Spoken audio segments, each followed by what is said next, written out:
جو ستاتا ہے چپ ہو جاؤ، جو ستاتا ہے چپ ہو جاؤ۔ اللہ کی قسم آپ ایسی طاقت بنو گے کہ پہاڑ بھی راستہ دیں گے۔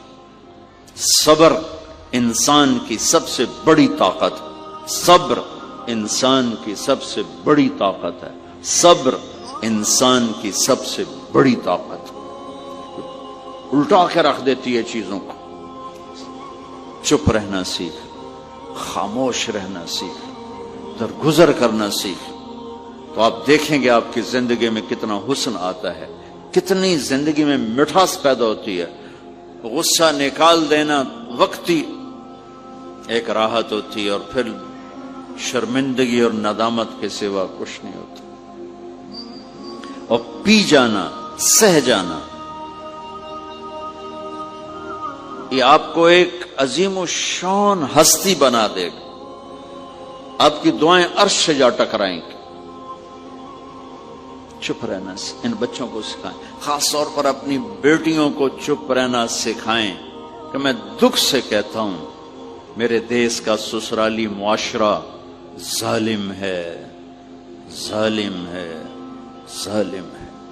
اس میں نہ کوئی نمازی کی قید ہے، نہ بے نمازی کی، نہ دیندار کی، نہ بے دین کی، نہ کسی پردے والے گھر کی، نہ بے پرد گھر کی۔ سسرالی معاشرہ بہت ظالم ہے، بہت ظالم۔ جوائنٹ فیملی سسٹم عذاب بن چکا ہے، عذاب۔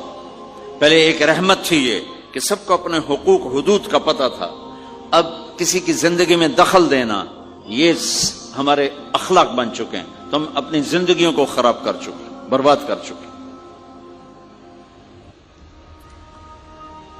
پھر اولاد کے ساتھ کیا کرنا ہے؟ میرے نبی نے حسن حسین کے ساتھ 7 سال گزارے، حسین کے ساتھ 6 سال، حسن کے ساتھ 7 سال علیہم السلام رضی اللہ عنہما۔ 7 سال میں بچہ سمجھدار ہوتا ہے، ایک نصیحت نہیں کی، ایک نصیحت، 7 سال ایک نصیحت نہیں پائیں گے آپ۔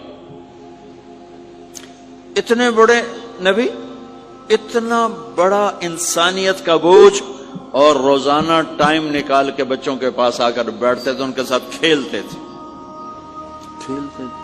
کشتی کرتے تھے، اور بھائیوں کو لائن میں کھڑا کر دیتے تھے۔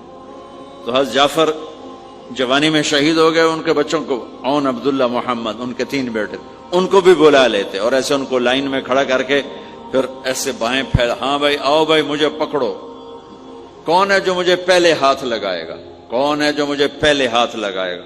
وہ دوڑ لگاتے، پانچوں کا پانچوں، کوئی سر پہ چڑھتا، کوئی کمر پہ چڑھتا، کوئی گود میں گرتا، اور میرے نبی بیٹھ کے مسکراتے۔ ایک مجھے بات یاد ہے، صرف ایک یاد کہ حضرت امام حسن رضی اللہ تعالیٰ عنہ علیہ السلام، انہوں نے صدقے کی کھجور اٹھائی اور منہ میں ڈال لی، صدقے کا آیا تھا مال، تو ایک کھجور اٹھا کے منہ میں، تو ہم کہا بخ بخ بخ، تو آپ نے منہ میں نا انگلی ڈال کے کھجور نکال لی کہ بیٹا ہمارے گھر پہ صدقہ جائز نہیں ہے، اس کو پھینک دو۔ بس یہ ایک بات مجھے اپنے نبی کی زندگی میں ملتی ہے۔ ٹائم دیا، محبت دی، کمال کی بات نہیں، اتنی بڑی ہستی ہو اور بچوں کے لیے گھوڑا بنے کھڑے، آؤ بھائی آؤ بھائی، دونوں ہاتھ بھی ٹیک دیے، گھٹنے بھی ٹیک دے، آؤ بھائی میری کمر پہ چڑھ جاؤ۔ ان کو کمر پہ چڑھایا اور پورے کمرے میں چکر لگا رہے ہیں، چکر لگا رہے ہیں، اور پھر ان سے کہہ رہے ہیں تمہارا اونٹ کیسا؟ اونٹ متیا سواری کو کہتے ہیں، لیکن عام طور پر متیا عربی میں اونٹ کے لیے بولا جاتا۔ تو پوچھتے بچوں تمہاری سواری کیسی ہے؟